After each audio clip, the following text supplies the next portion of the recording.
ఒక screen ప్లేకి back బోన్గా ఉండేది ఎప్పుడు ఆడియో లేదా డబ్బింగ్. అది సరిగ్గా లేకపోతే స్క్రీన్ ప్లే ఎంత గొప్పగా ఉన్నా సరే అది ఫెయిల్ అవుతుంది. రీసెంట్గా రిలీజ్ అయిన నైట్ ఆఫ్ ది 7 కింగ్డమ్స్ పరిస్థితి కూడా సేమ్ యాజ్ ఇట్ ఈజ్ ఇలాగే ఉంది. ఇది మన జియో హాట్‌స్టార్ లో రిలీజ్ అయింది. ఇది ఫస్ట్ ఎపిసోడ్ చూసి కేరళ డబ్బింగ్ ఆర్టిస్టులతో తెలుగు డబ్బింగ్ చెప్పించారనిపించింది. తర్వాత క్లియర్ గా చూస్తే అది ఏఐ డబ్బింగ్ వాయిస్.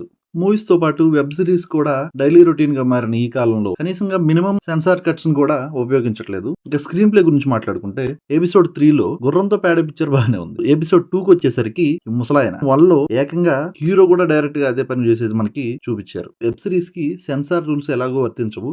మినిమం గా భారతదేశ నైతిక విలువలను బేస్ చేసుకుని అయినా సరే మినిమం కొన్ని సీన్స్ కట్ చేయాల్సి ఉంటుంది. ఏ వెబ్ సిరీస్ అయినా ఫస్ట్ ఎపిసోడ్ ఇచ్చే ఇంప్రెషనే కంటిన్యూస్ గా వెళ్తుంది. అసలు ఆ ఆడియో చూస్తే కనీసంగా కంటిన్యూ చేయబుద్ధి కాదు. ఇంత దారుణమైన పరిస్థితిలో కూడా నేను ఇది కేవలం గేమ్ ఆఫ్ థ్రోన్స్కి ఇంటర్ కనెక్షన్ ఉన్న ఒకే ఒక కారణంతో కంటిన్యూ చేయాల్సి వచ్చింది. ఫస్ట్ ఎపిసోడ్ సెకండ్ ఎపిసోడ్లో పెద్దగా చెప్పుకోవాల్సిన ఏమీ లేకపోయినా థర్డ్ ఎపిసోడ్లో ఈ ఎగ్కి సంబంధించిన ఒక ట్విస్ట్ అనేది రివీల్ అవుతుంది. అక్కడ మనకి కొంచెం సీన్ తప్పితే మిగిలిన ఏమీ అనిపించలేదు. ఇక స్టోరీలోకి వెళ్తే ఓపెనింగ్ సీన్లోనే మనకి ఈ 3 గుర్రాలను చూపిస్తాడు. ఈ 3 గుర్రాల ఇంపార్టెన్స్ మనకి సిరీస్లో ఎంత ఉంది అనేది స్టోరీ పోను అర్థమవుతుంది. సర్ డంకన్ అనే ఒక సాధారణమైన వ్యక్తికి సంబంధించిన స్టోరీ ఇది. ఇతను ఆర్లన్ పెనెట్రీ అనే ఒక యోధుడి దగ్గర ఇతను బానిసగా పెరుగుతాడు. అది మనకు క్లియర్గా చూపిస్తాడు స్టోరీలో. అతనంటే అపారమైన గౌరవం ఉన్నప్పటికీ అతనంటే మనసులో కూడా అదే రకమైన ద్వేషాన్ని కూడా ఇతను పెంచుకుంటాడు. వృద్ధాప్యం మీదకొచ్చి ఈ పెనెట్రీ అర్థాంతరంగా చనిపోతాడు. అక్కడి నుంచి డంకన్ ప్రయాణం మొదలవుతుంది. డంకన్ కూడా తన యజమానిలాగా గౌరవంగా బతకాలని ఒక ఆశగా ఉంటుంది. దానికి గుర్రాలు తోడవడంతో యాష్వర్డ్ అనే గ్రామంలో జాస్టింగ్ అనే గుర్రాల ఆటకి ఇతను కూడా వెళ్ళాలని ఇంట్రెస్ట్ చూపిస్తూ ఉంటాడు.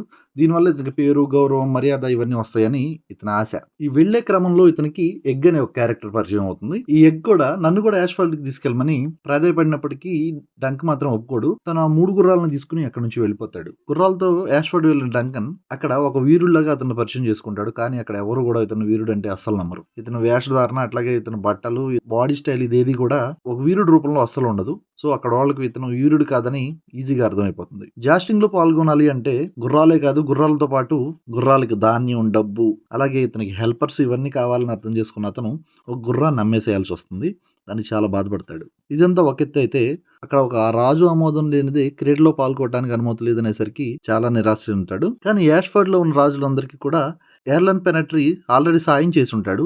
ఈ విషయాన్ని అక్కడ ప్రస్తావించినప్పటికీ అక్కడ రాజులందరూ కూడా ఎర్లన్ పెనెట్రీ ఎవరో తెలియనట్టు బిహేవ్ చేస్తూ ఉంటారు. ఇవన్నీ తెలుసుకుని గుర్రాల దగ్గరికి వచ్చిన డంకన్కి సడన్గా ఎగ్ అనిపిస్తాడు. ఇంత దూరం నువ్వు ఎలా రాగలేవు అని ఎగ్ని అడిగితే నేను ఒక ఎద్దుల బండి ఎక్కి వచ్చానని చెప్తాడు. సరే, డంకన్కి కూడా గుర్రాలు చూసుకోవడానికి హెల్ప్ కావాలి కాబట్టి తనతో ఉండడానికి యాక్సెప్ట్ చేస్తాడు.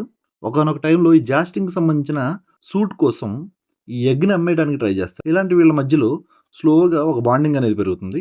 ఒకరు అర్థం చేసుకుంటారు.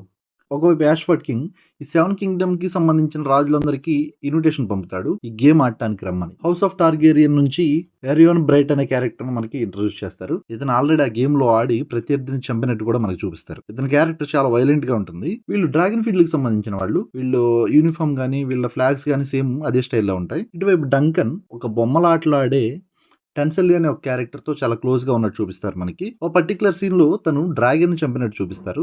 అదే సీన్ని ఈ ఏరియాన్ బ్రైట్ చూస్తాడు. చూసి ఆ అమ్మాయిని బంధించి చంపేందుకు ప్రయత్నం చేస్తూ ఉంటాడు. ఈ విషయాన్ని ఎగ్ ద్వారా తెలుసుకున్న డంక్ అక్కడికి వెళ్ళి వాళ్ళతో ఫైట్ చేస్తాడు. కానీ వాళ్ళని ఎదిరించలేకపోతాడు. వాళ్ళు ఇతను పట్టుకుని ఆల్మోస్ట్ చంపేసే సిచ్యువేషన్ వచ్చిన టైంలో ఎగ్ తన బేస్ వాయిస్తో వాళ్ళందరినీ ఆగమని చెప్తాడు.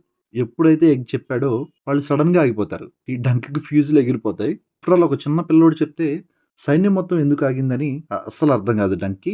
దీనికి ఆన్సర్ దానికి ముందు సీన్లోనే చెప్తారు మనకి. అక్కడ ఒక మంత్రగతి వచ్చి ఫ్యూచర్ చెప్తాను అని ఒక మాట చెప్తుంది. ఇతనేమో లానిస్టర్ల కంటే చాలా గొప్ప ధనవంతుడు అవుతావు అని చెప్తే దీని మాత్రం నువ్వు ఒక రాజ్యాన్ని పరిపాలించినప్పటికీ చివరికి మంటల్లో నువ్వు చనిపోతావు అని చెప్తుంది. ఇక్కడ మనకు క్లియర్గా అర్థమవుతుంది అనేవాడు ఒక రాజకుమారుడు. ట్విస్ట్తో 3 క్లోజ్ అవుతుంది. రిలీజ్ చేశారు. దాని తర్వాత ఇంకా రిలీజ్ చేయలేదు. చూస్తారు కదా ఈరోజు వీడియో అయితే ఇది. వీడియోని లైక్ చేయండి. ఛానల్ సబ్స్క్రైబ్ చేసుకోవడం మాత్రం అసలు మర్చిపోద్దు. నెక్స్ట్ వీడియోలో మళ్ళీ కలుస్తాను. బాయ్.